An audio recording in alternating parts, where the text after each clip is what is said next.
Papasok Tapos, si Denmar. Papasok siya ha? sa Zoom. Pasok siya sa Zoom. Saan? Saan dito? In-accept ko. Ay, naksip mo. Okay, okay, okay. Mm. So, yun natin. Ano ba niya, Denmar? Oh, Denmar Santiago. Okay. Hello, good evening, Brother Denmar.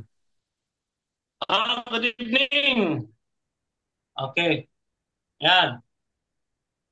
Mag-usap kayo muna ni Brother Wendell. Okay, isang mapagpalang gabi, Brother Wendell Talibong. Yes, Yan, hello, yung bro. Denmar. Oo, sa mga programa lang tayong magsusuntukan, ano. Pero ikaw ay aking kaibigan, ano. Yan. Okay. So ako diretso na, no.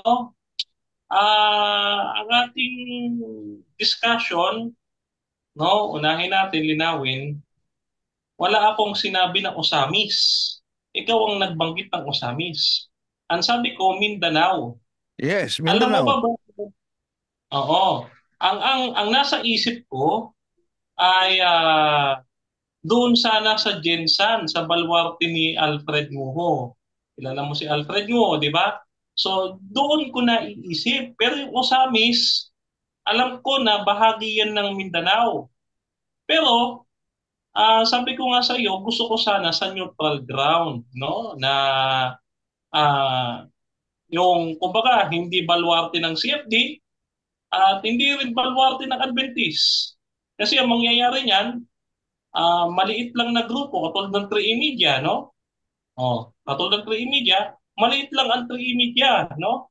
Ayan. So, ang mangyayari kasi niyan, kaya ayoko ng audience impact, kakaunti lang kami, makukuyog kami. Kasi may, alam naman natin na mayroong debate na may nagsusuntukan talaga, may nagbabatuhan ng upuan, naranasan natin yan kapag ka tayo dumadayo ng plaza. Ano? Since alam ko naman kayo ni Brother Paul Alima ay matino na magkausap at may venue nga talaga kayo, no, na naiisip, no, katulad sa Cebu, sa Plaza Independencia, yun ang aking naisip.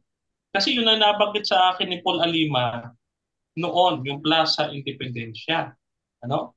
Pero kaya ko sinabi neutral yon, Brother Wendell, ay dahil na matatandaan mo, yung CFD Cebu ay against sa God died ng CFD National at ang CFD ay against automatically yan sa Seventh-day Adventist.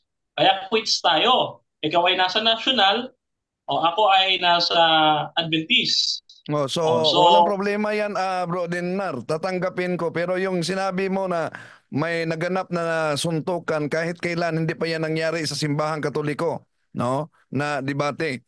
So, tatanggapin ko na magharap tayo sa Cebu City and then yun sa Plaza Independencia na sinabi mo.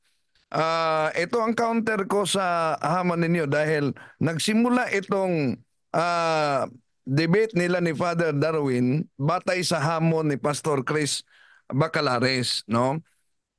Ang hamon ni Pastor Chris walang paksa, walang latagan, question agad. Pero sa actual na negosasyon nila, ang sabi ni Chris Bacalares, Pastor Chris Bacalares na sa fundamentals ng Seventh-day Adventist versus Catechism ng Catholic Church ang talakayan. Pero ito ang counter na hamon ko. Limited tayo kasi sa tulad sa debate nila ni Father Darwin, di sagutin yan, wala sa fundamentals, wala sa catechism, so nagiging limited.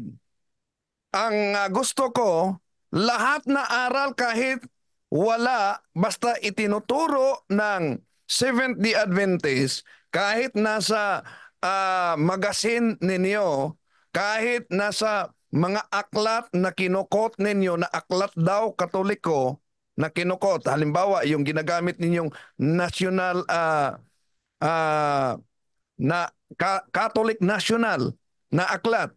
O yon, palagi ang ginagamit kasi na iginiit na sa Katoliko daw yan.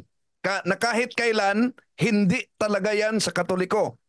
Pero yun so para di tayo magiging hanggang sa 27 Fundamentals Doctrine at Catechism, lahat na aral, kahit nasa magasin o mga aklat, yun ang ating tatalakayin. Bro Denmar? Problema kasi, brother.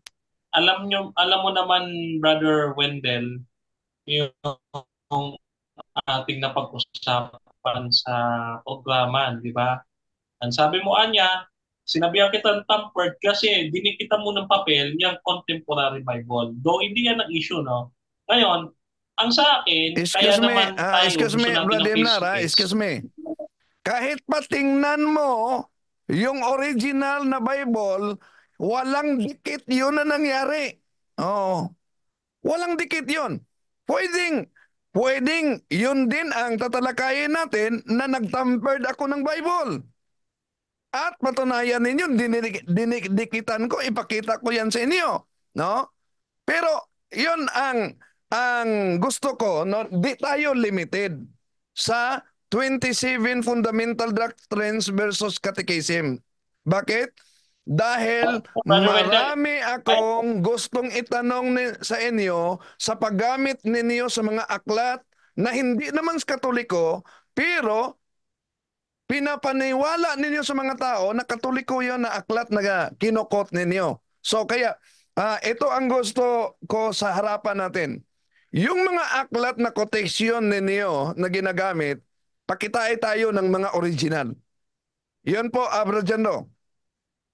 Brother Denmar? Ito yan. Yes, ito yan. Kung gusto mo ng lahat ng aklat namin, lahat ng referensya, at lahat ng referensya ninyo, no, na physical, sabi mo nga, physical, ang mangyayari nito, Brother Wendell, dadali mo pati yung mga nasa Vatican Archives. Kasi alam mo naman, si Samuel Bacchiochi nag-aral sa Rome. Alam mo naman yan, di ba? Oh. So, kukuha ka pati sa Rome ng physical book. Huwag mo na yung problemahin kung ano ang hahanapin mo. Huwag ka na magproblema yan. Ako nang bahala. Basta, hindi limited ang ating talakayan sa 27 fundamentals. Oh. Sisingilin ko talaga kayo. Gusto kong sisingilin ang Seventh-day Adventist sa mga koteksyon ninyo na hindi naman aklat Katoliko na gustong ipalitaw ninyo sa Katoliko yon. So, yon ang offer ko sa inyo. No? Dahil sa totoo, hindi naman ako ang naghamon. Kayo naman ang naghamon. At ito ang counter namin. Huwag ilimit sa 27 fundamental doctrines dahil meron kayong mga magasin pa at may mga aklat kayo na ginagamit na sa Katoliko daw. So, walang limitasyon sa CCC 27 fundamental doctrines. Ginka? Denmar? Okay, ito sagot ko naman. Hindi ako papayag. Bakit? Kasi yung mga magazine na yan, yung mga sinasabi mo, katulad sa inyo, ang official ninyo ay Magisterium at CCC. So kung i-require ko yan, that is not official. No, that is a supplemental. Kaya gusto namin, dito tayo mismo sa doktrina natin magtagpo. No? Wala tayong ibang pag-uusapan. Lahat ng revision ng inyong katisismo, lahat ng klase ng inyong katisismo, no? At gayon din sa lahat ng bersyon ng aming fundamental beliefs, doon tayo magtatalo. Doon tayo sa opisyal. Kasi kapag ka-opisyal, no, ay hindi tayo mawiwindang, hindi tayo mawawala sa topic. Brother Wendell? Rajando, yun ang sinabi ko na hindi limited lang sa paano natin? Wait lang. Brother Wendell, ang gusto lang ipaklaro ni Brother Wendell ito, ganito lang. Gaya nung nangyari doon sa debate ni dialogo ni Padre Darwin tsaka ni Bacalares, sinasabi doon na mga writings ni Ellen G. White ay authoritative source. Pero nang kumuha si Father Darwin ng isa sa mga writings ni Ellen G. White, pinagbawalan siya ni Father Darwin, ni Bacalares. Nung kumuha si Father Darwin ng isa sa mga writings ni Ellen G. White, pinagbawalan ni Bacalares kasi ang reason ni Bacalares, hindi na yan parte ng 28 fundamental belief. Yun ang ibig sabihin ni Father Wendell na dapat, halimbawa, fundamental belief, doon kukunin ang tanong. Pero yung may mga references na pwedeng gamitin na nakalink naman doon, ipahintulot yan. Yan ibig sabihin, Brother Denmar. Oo, yun nga, hindi ako pumapayag kasi sabi ko nga doon tayo sa opisyal lang. Pero meron naman akong substitute, Brother Wendell. Total, pinag-uusapan natin si Ellen White, pinag-uusapan ko doon sa aming program yung Santo Papa. Ganito na lang, sino ang dapat pakinggan ng tao? Si Ellen White namin na propetisa namin o yung Antikristo ninyong Santo Papa? Yan ang ating pag-uusapan, no? So, ikaw ba, willing ka? Brother Wendell, comparative study ang gusto ni Denmar. Pareho kayong affirmative, pareho kayong negative. Payag ka ba doon? Payag ako dyan. Sige. Papayag ako. So, yun na lang, yung kalawang tema na lang na sino Pero dapat pakinggan. sayang talaga dahil ang una kasi na hamon ni Bacalares, hindi yan nagsimula sa katikisim lang at 27 fundamentals. Nagiging limited, no? Ang sabi ni Bacalares, lahat na tanungan tayo, walang latagan. Lahat ng mga ituturo ng SDA, lahat ng mga itinuturo ng yun, tanungan agad. Yun ang sinabi ni Bacalares noon. Pero nang nag-usap sila ni Father Darwin, may limitasyon na. Ang gusto, yung 27 fundamentals. Ibig mo sabihin, Brother Wendell, payag din ako sa pangalawang paksa niya. okay, so pangalawa. So, saan sa'yo doon yung una, pangalawa? Kasi no holds bar dapat eh. Dapat no holds bar. Dapat talaga. Para maganda yung laban. So, ibig sabihin, hindi lang tayo sa Catechism of the Catholic Church, lahat na. Hindi lang tayo sa, halimbawa, pagbigyan natin para mapag-aralan. Pagbigyan natin, halimbawa, itong aklat ng Seventh-day Adventist na nasa ating kamay na nagsabi, si Ellen Goldwhite ay isa sa bulaang propeta. Kung gagamitin ko yan, paano sasabihin nila? Wala yan sa 27 fundamentals, ibang aklat yan. Ayun, ibang so, aklat yan. Paano natin yan magamit? Brother Denmar, ang ibig sabihin ni Brother Wendell, no holds bar. Kumbaga, palabasan talaga to ng angas sa katotohanan. Sino ba talaga ang may katotohanan? Kayo ba o ang Katoliko? So, dapat no holds bar. Brother Denmar. Yes, ako yung sumasang-ayon dyan. Kaya nga ang aking suggestion sa kanya, Ellen White at yung Santo Papa, no? Na siyempre, alam mo naman, yung ating pinag-usapan doon, no? Yung apostolic succession, yung Papa, mababanggit yan yung mga references. At maaari mo rin idalhin yung mga sinasabi mong mga magazine, mga aklat ni Ellen White, lahat pwede mong ilatag doon sa ikalawang paksa. Ngayon kung yan ang sasangayunan mo, paksa, ito. Sino ang dapat pakinggan ng tao? Si Ellen White o ang Papa sa Roma? Okay, Brother Wendell. No holds bar pa rin yan, Brother Wendell, kasi lahat na, pwede na ilabas lahat. Oo, sige. Basta, pwede ilabas lahat. Okay. Okay. Tagwa 1 hour pa rin kayo? 1 hour. Question and answer. Sige. Tapos hati-hatiin ng tag 30 minutes para palitan. Yes. Okay. So, Okay. Okay na yun. So, plus sa independence. Ang tanong ngayon, ang exact date. Kasi magpapadala ako ng cameraman eh.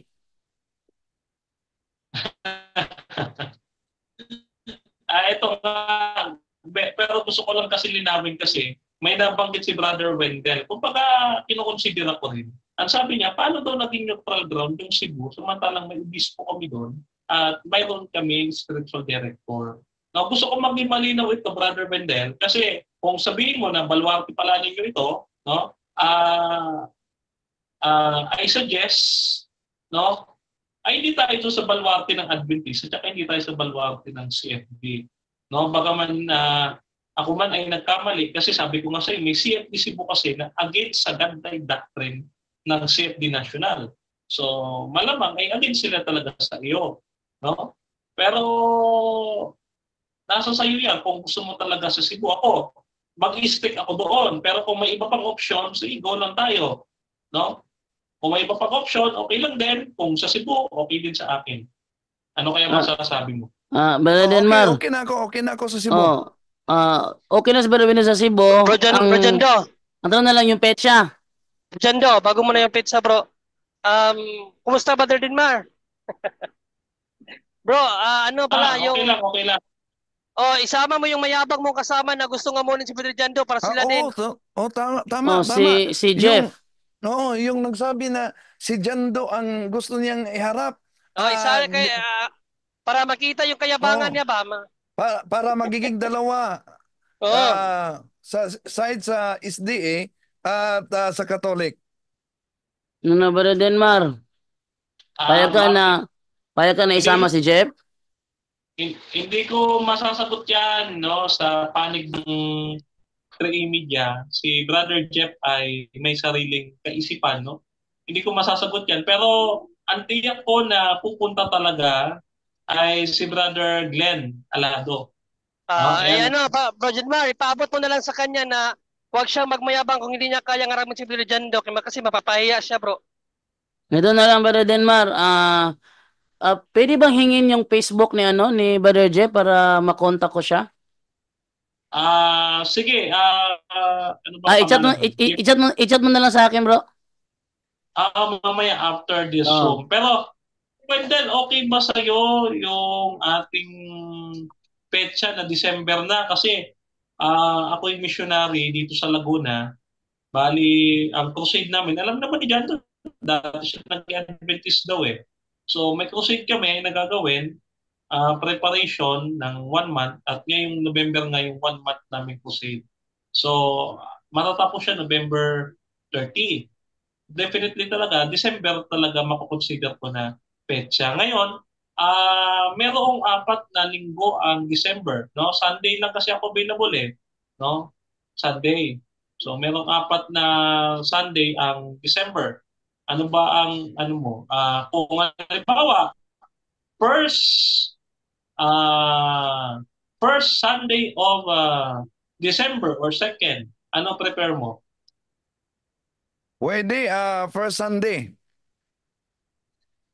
Okay, first Sunday. Sige. Okay, ililista ko nga dito. Teka ha, ako ng ballpen. Okay, first Sunday. Okay. Isusulat ko dito, Bro Wendell ha. Okay. Ha? Okay. First Sunday ng December, December 1. No. December 1. Ayan. December 1. December 1. Okay. Okay na tayo sa petsa. Okay. Siguro naman. Oo, doon na tayo. Yung oras naman, yung oras. Ano naman? Siguro after lunch. After lunch, mga 1 p.m. Or hindi ganito. Gawin natin ganito, Bro Wendell. Gusto ko makasundo dito talaga. Yung, halimbawa, sa umaga, una namin ilalatag si Ellen White. So, ikaw ang magne-negative, di ba? Sa umaga, kami ang maglalatag kay Ellen White. Sa hapon, no, ilalatag mo yung papa ninyo sa Roma. Yan. Gawin natin hapon na lang. Gawin natin hapon ang latagan. Okay, sige. Walang problema sa akin. Walang problema sa akin. Basta matuloy lang ito at talaga namang maluwalhating loobin ng Panginoon talaga. Wala lang pumasok na bagyo kasi di natin kontrolado yan, Brother Wendell, ha? Sige. Okay, final na ito. Siyempre, pumasok na ako dito. Okay, December. Dito sa akin. December 1, Brother Wendell, after lunch. Sige, papadala ko yung cameraman namin dito. And then, okay na to. Okay na to. Okay na. Okay. Ah. May tanong ako sa iyo, Denmar. Ba't yung atin, dalawa, hindi nangyari? Oo, kasi ayun nga, busy ako dito sa crusade, Brother Jando, no? Alam Okay, mo okay. naman, missionary, Oh, Musliman, nangangaral tayo eh. okay lang. Naintindihan ko naman. Sige, thank you sa iyo, Brother Denmar. Okay, so salamat ito Brother Jando, gusto ko lang linawin. Sa ating mga kapatid na Katoliko, hindi po ako kaaway ha. Kaming dalawa ni Brother Wendell, sa program lang kami nagsusuntukan. Pero yan si Brother Wendell ay nire-respeto ko yan. Ha, Brother Wendell, Walang kaibigan ko to. problema. Okay, God bless. So, God bless you. Sige, thank you, Brother Denmar.